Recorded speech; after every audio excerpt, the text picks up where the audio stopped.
तो फिर destination wedding करता है रहा। 200 किलोमीटर आप ट्रैवल कर लीजिए, 250 किलोमीटर हम ट्रैवल कर लेंगे, और पूरी में ही बीच के पास डेस्टिनेशन वेडिंग हो जाएगी। मैं तो भाई फ्लोरल गाउन पहनूंगी। हमें तो कोई एतराज नहीं है समधन जी, हमें तो अपनी बेटी ब्याहनी है। आप अगर कहे तो मैं 400 किलोमीटर आकर आपके यहाँ ही बैठा भी आ कर लूं। अरे नहीं, पहले ही आप अपनी बेटी दे रहे हैं हमें, ऐसे में मैं आपको और परेशानी में नहीं डाल सकती हूँ। इतनी तकलीफ लेने की जरूरत नहीं है। ज्योति जी, रिश्ता जब दोनों परिवारों के बीच बन रहा है तो फर्ज भी दोनों ओर से बराबर निभाने चाहिए ना।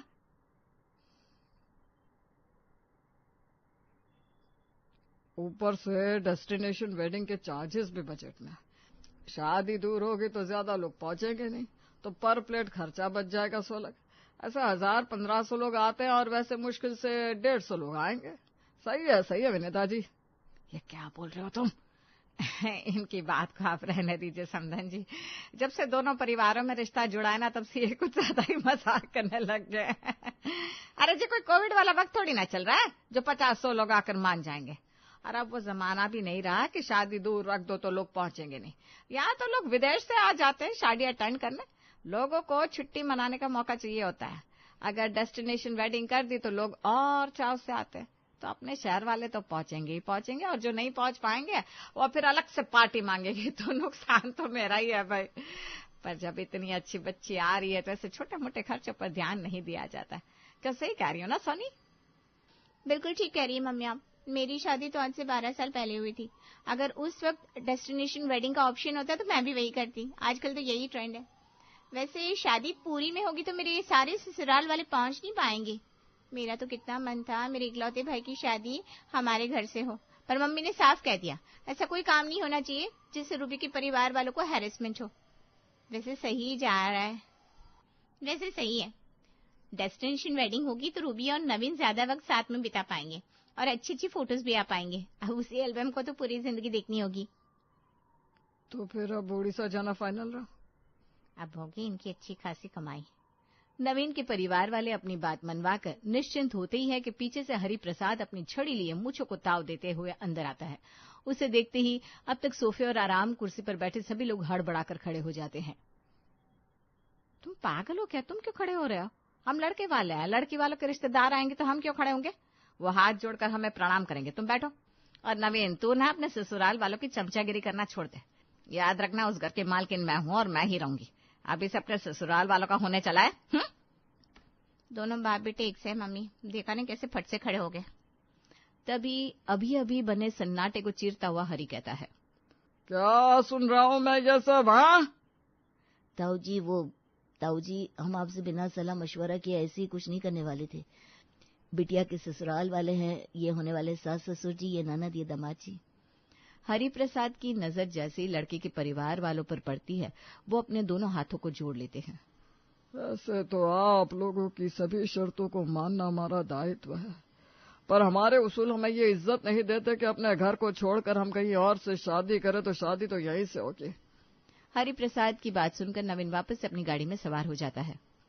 ये गीत सुनाने लेकर आई थी मम्मी तुम मुझे यहाँ। तुमने तो कहा था कि तुम कैसे भी करके डेस्टिनेशन वेडिंग की बात कंफर्म करवा ही लोगी, पर ये लोग तो ताऊ जी की तरफ लुढ़क गए। बेकारी रोने की छुट्टी करवाई न स्कूल से मैंने, और अब लौट कर इन्हें क्या कहूंगी? इतना बड़ा काम हाथ से चला गया। दामाद जी का क्या है, वो तो हर तीसरे दिन नया काम देखता है। बोलो कपड़े सिलवाने का काम कर ले, दोनों तरफ के शादी के कपड़े उन्हीं से बनवा लेंगे। अब जब ज्योति जी अपने नियम लगा सकती हैं तो हम क्यों नहीं?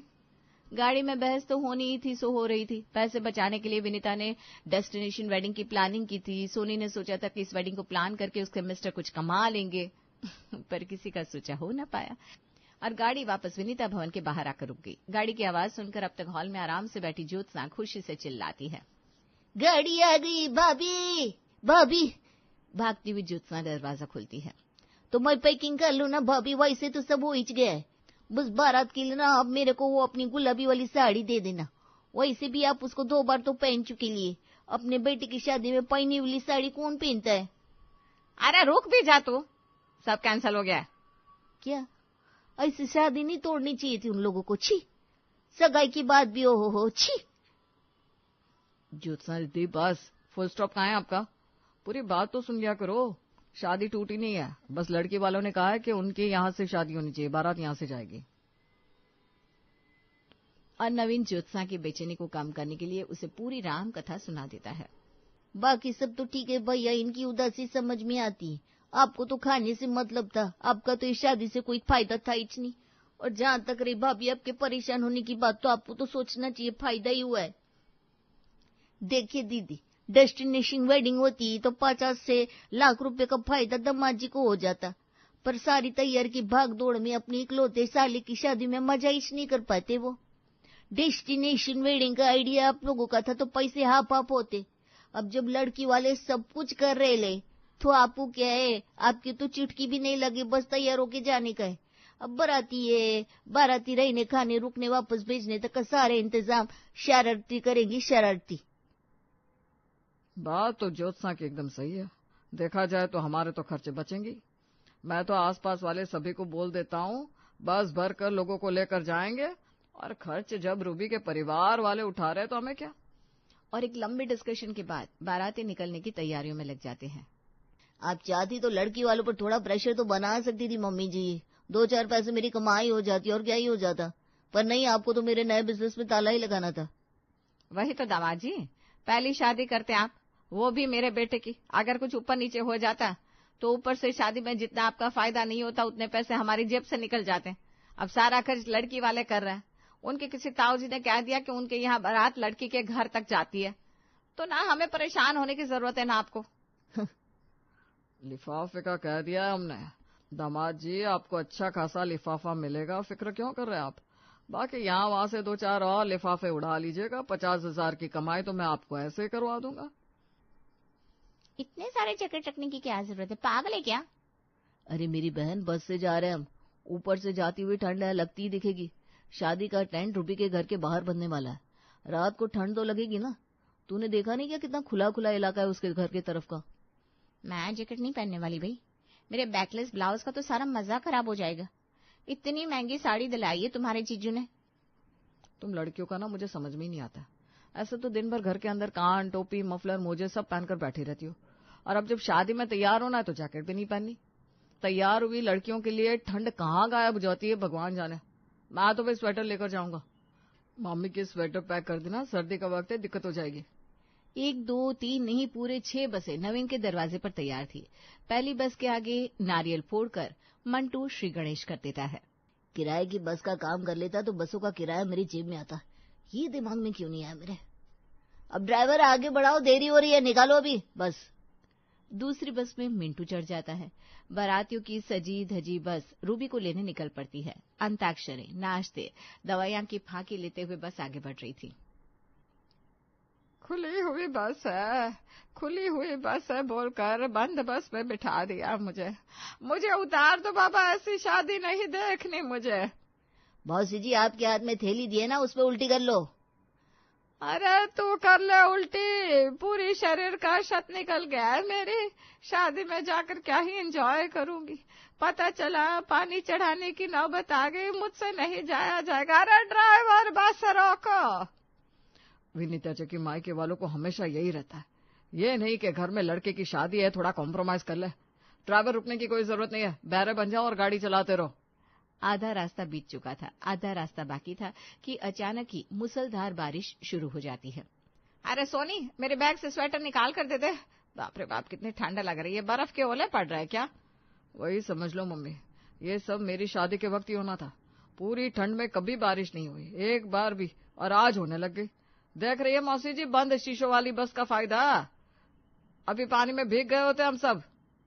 तुम अपने कानों को अच्छे से ढक लो मम्मी, क्योंकि शादी के बाद घर लौट कर भी तुम्हें बहुत सी रस्में करवानी है। तुम्हारी तबीयत खराब नहीं होनी चाहिए।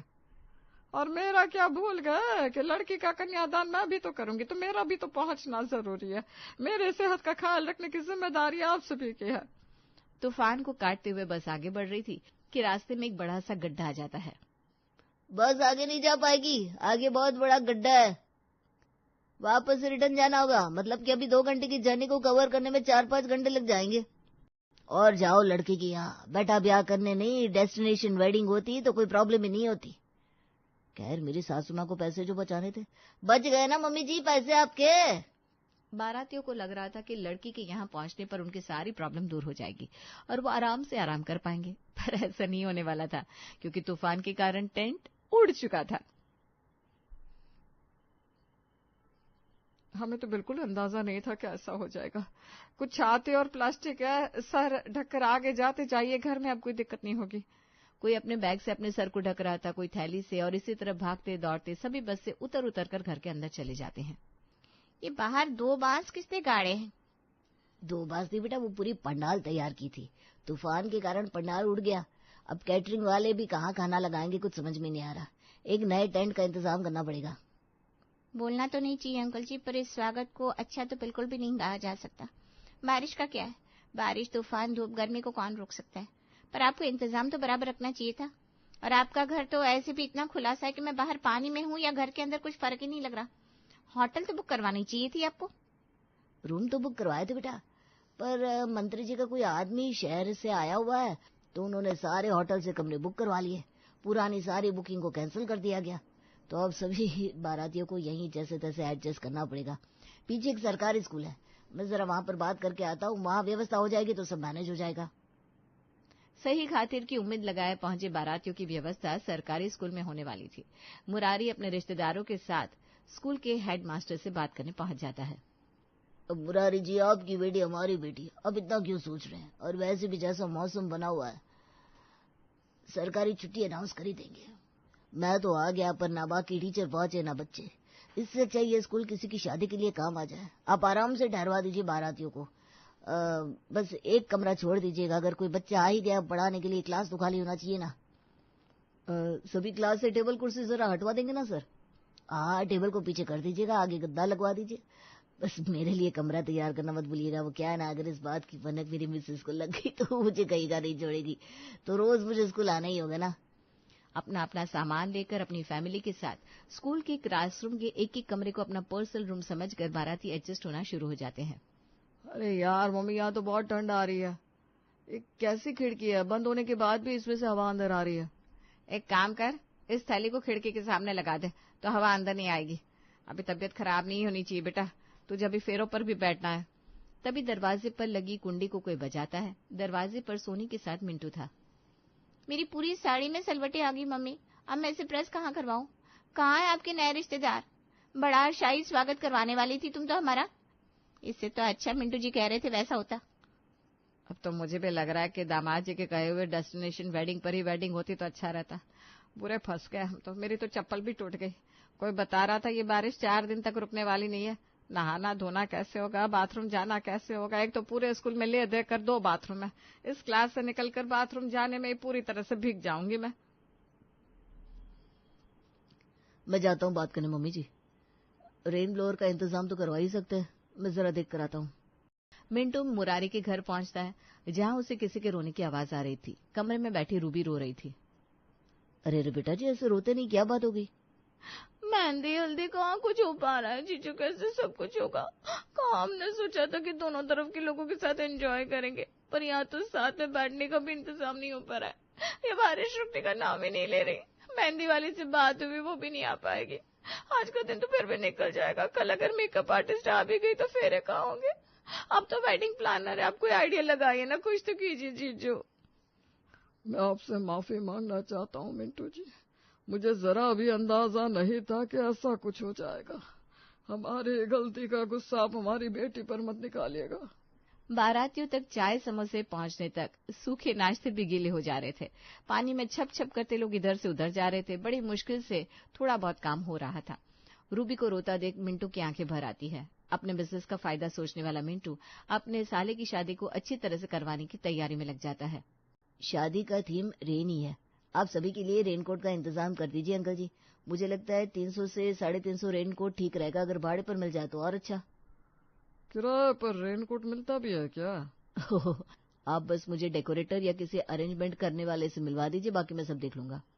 रेन ब्लोअर से लेकर रेनकोट तक मिंटू सारा इंतजाम कर देता है। फिर स्कूल के ग्राउंड में एक मजबूत टेंट लगवाना शुरू कर देते हैं। 3 लेयर टेंट लग रहा है अंकल जी, वो भी चारों तरफ से कवर्ड। वाटरप्रूफ टेंट है, फिर भी बाहर चारों तरफ रेन ब्लोअर रहेगा। अगर पानी आने लगे तो बचाव हो सके। बाकी फ्लोर पर रहेगा मैट। बंद टेंट में खाना बनाना रिस्की नहीं हो जाएगा बेटा जी? और खाना लगेगा कहाँ? भगवान न करे फिर टेंट उड़ गया है तो? स्कूल के प्रेयर हॉल में खाने का इंतजाम होगा। ये बाहर का टेंट तो लोगों को बिठाने के लिए तैयार हो रहा है। जैसा किसी ने भी नहीं सोचा था, मिंटू वैसा आइडिया लगाता है और भाग दौड़ करके यहाँ वहां से सारे इंतजाम करना शुरू कर देता है। हमारी बच्ची के लिए बड़ा अच्छा घर ढूंढा तूने मुरारी, वरना बाराती तो आकर बस आराम करते हैं। यहाँ तो हमसे ज्यादा काम रूबी के होने वाले जीजाजी कर रहे हैं। बाकी सब तो ठीक था, पर सोनी के बैकलेस ब्लाउज पर काला रंग का रेनकोट उसकी साड़ी की सुंदरता का बैंड बजा दे रहा था। पर इससे फायदा ये हुआ कि बाहर तो रेनकोट पहनना ही था, तो अंदर सभी ने अपने कंफर्ट के हिसाब से कपड़े पहन लिए। शादी होने के बाद मिंटू को वेडिंग प्लानिंग का काम धड़ल्ले से मिलने लगा, जिससे सोनी को इस शादी से जो भी शिकायतें थी सारी खत्म हो गई।